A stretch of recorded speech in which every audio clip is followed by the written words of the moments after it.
Both former President Trump and President Biden now accusing each other of being an insurrectionist. That's as the Supreme Court faces a growing list of questions over Trump's legal cases. Right now we have Iris Tao from the White House. So Iris, what is the latest from the fallout from the Colorado ruling, and how is Trump reacting? Good evening to you, Steve. So former President Trump today on Truth Social wrote that, quote, "I'm not an insurrectionist," citing his own speech on January 6 when he told supporters to, quote, "patriotically and peacefully march to the U.S. Capitol." In that same post today, he also accused President Biden of being an insurrectionist. And that's after President Biden yesterday said this about Trump following the Colorado Supreme Court ruling that would bar Trump from getting on that state's ballot. Watch.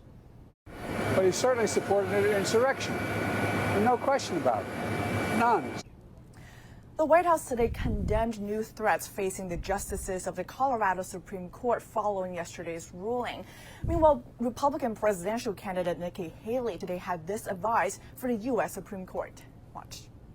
I think Colorado's wrong. I think the Supreme Court's going to shoot it down, and I think they need to shoot it down quick before anybody else thinks they want to do that. And as Trump's already vowing to appeal the Colorado ruling to the U.S. Supreme Court, it is most likely that a high court will have to weigh in on this case. But the court is also facing increasing pressure from special counsel Jack Smith to immediately step in to decide on another matter, and that is whether President Trump has presidential immunity for his actions surrounding the 2020 election. And Jack Smith is asking the high court to immediately step in, saying today that is an immediate decision needed on an important constitutional question. And that's less than 24 hours after former President Trump yesterday urged the Supreme Court to reject Jack Smith's request, saying, quote, basically is trying to rush to decide the issues with reckless abandon. So this is the latest debate over Trump's presidential immunity, in addition to the question facing the Supreme Court right now over Trump's eligibility to run for president again. Steve. NTD's White House correspondent Iris Tao reporting for us live from the White House. Thank you, Iris.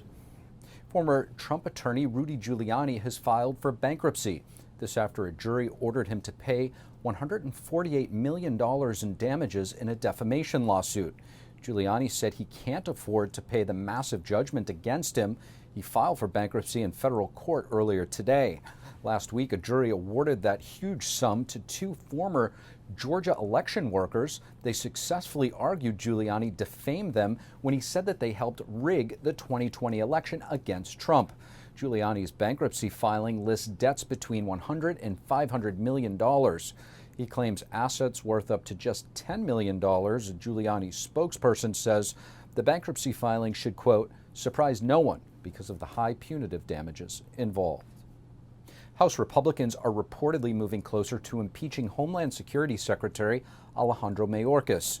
Meanwhile, some Republicans say President Biden should be taken off the ballot in 2024. That's over his handling of immigration. NTD's Arian Pazdar has an update on the border crisis. The House Homeland Security Committee on Thursday released this report, saying that housing illegal immigrants in hotel rooms, canceling construction of the border wall, and other measures resulted in massive overspending. A committee staffer told the Daily Caller that they're now moving swiftly into impeachment proceedings in the new year against Secretary Alejandro Mayorkas. Meanwhile, Florida Governor Ron DeSantis asks whether Florida could remove President Biden from the 2024 ballot. That's after Colorado removed former President Trump, despite the fact that he wasn't convicted of any crime. I mean, how does that work? What's the limiting principle for that? Why could we just say that Biden can't be on the ballot because he let in 8 million illegals into the country and violated the Constitution, which he has? Texas Lieutenant Governor Dan Patrick made similar remarks this week. Also on Thursday, House Speaker Mike Johnson sent a letter to Biden. He urges the president to take executive action to tackle the border crisis. Johnson wants Biden to end the catch and release policy, expand the use of expedited removal, renew construction of the border wall, and more. This comes as more than 10,000 immigrants entered the U.S. illegally on Monday, possibly setting a new single-day record high. The Democratic mayor of El Paso spoke on the situation on Thursday. And no community and no country really can withstand and continue to withstand the broken immigration process that we look at today. And lastly, Texas transported around 100 illegal immigrants to Chicago by plane this week. Governor Greg Abbott says from now on he will send planes instead of buses. Erin Pastar, NTD News. Earlier today, President Biden and Mexican President Andrés Manuel López Obrador talked about the ongoing immigration crisis in a phone call this morning. They both agreed there needs to be more enforcement at the southern border.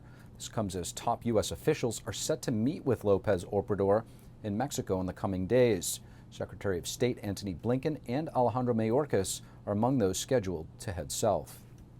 Lawmakers in D.C. have recessed for Christmas without giving the American public a plan for dealing with the border crisis. We sat down with Sheriff Richard Mack at Turning Point USA's America Fest earlier this week, who offered solutions based on his firsthand experience. Sheriff Richard Mack, thank you so much for taking a moment to sit down with us. Well, thank you for having me. The border crisis hasn't gone away as much as people like yourself have been talking about it. Give us an idea.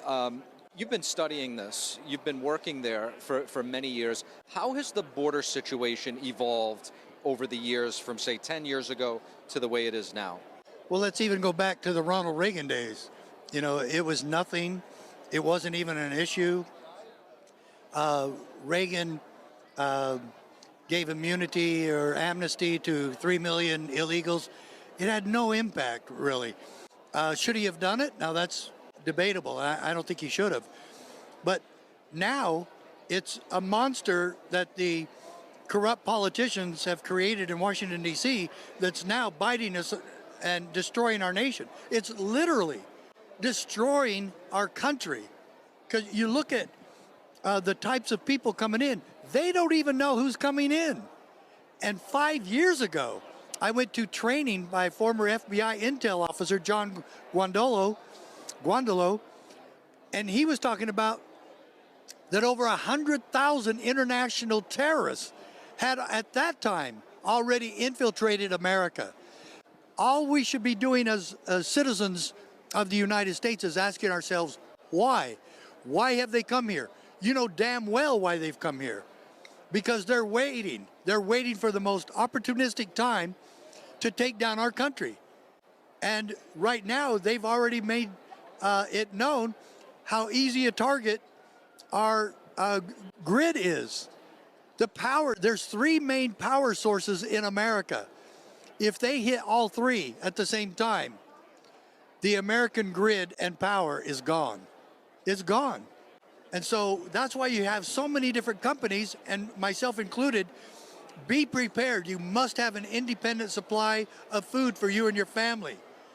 You have to know what's coming, because the economy, sooner or later, it can't sustain what's going on.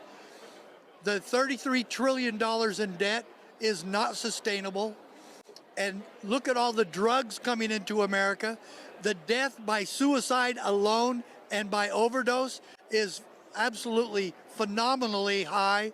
What do you say to the narrative that is oftentimes spoken on other networks, mainstream media networks, that this is just Republicans fear-mongering and xenophobia and racism about letting people from other countries come into this country? Well, that's just proof that they're trying to politicize the issue. Stop blaming Republicans or Democrats and start looking at the problem and do something about it. We're talking about the security and the perpetuity of our country. You could settle that argument with what Joe Biden said to Trump. The country is your country. And Trump was trying to say, I didn't do that. It's your country. Well, Joe Biden, it's your country, to use your words. This is your doing. This is your leadership. And you have to blame Biden to an extent, because he's let this happen. And not one time have they said, illegal immigration is against the law. We're going to deport all illegals. You're seeing not only many prominent Democrats speaking out against this, Mayor Eric Adams of New York City.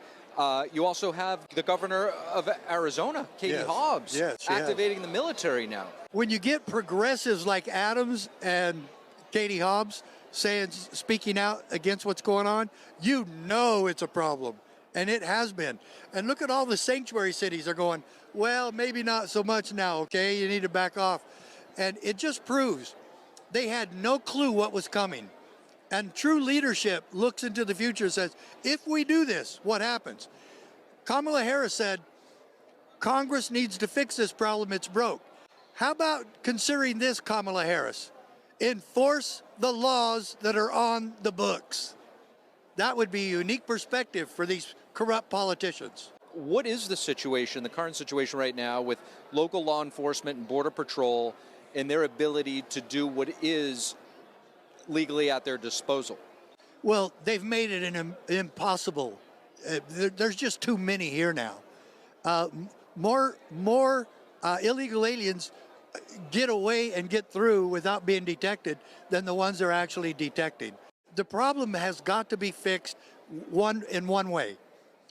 We have got to quit telling Latin Americans from Central America, South America, Mexico, doesn't matter. We need to stop telling them, we have too many, don't come here. But we'll still give you all the freebies you want. We'll give you free jobs and free school and free housing, free food, and free driver's licenses. They offer all of this to the illegal aliens and say, but we told them not to come. How ridiculous can you get?